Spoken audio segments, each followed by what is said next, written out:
Justice Secretary Jesus Crispin Remulla discloses that businessman Atong Ang and actress Gretchen Barreto will be included as suspects in the case of missing Sabongeros.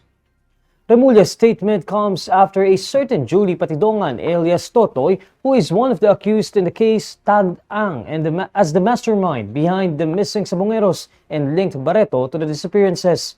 Patidongan was Ang's manager in his cockfight arenas.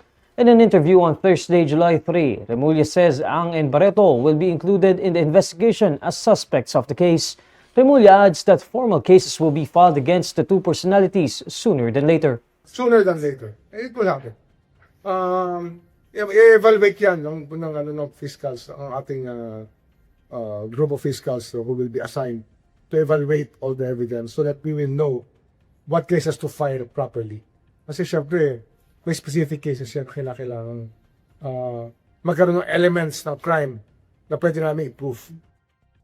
According to Remulla, this case is complicated as other suspects are considered to be powerful. We've been doing this, mabigat lang talaga itong laban dito kasi nga sobrang daming pera at sobrang daming koneksyon. Sinasabi ko nga, we are here holding the faith.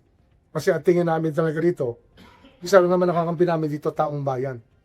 Ang filed a complaint affidavit before the Mandaluyong Prosecutor's Office on Thursday, July 3, against Patidongan and a certain Alan Bantiles.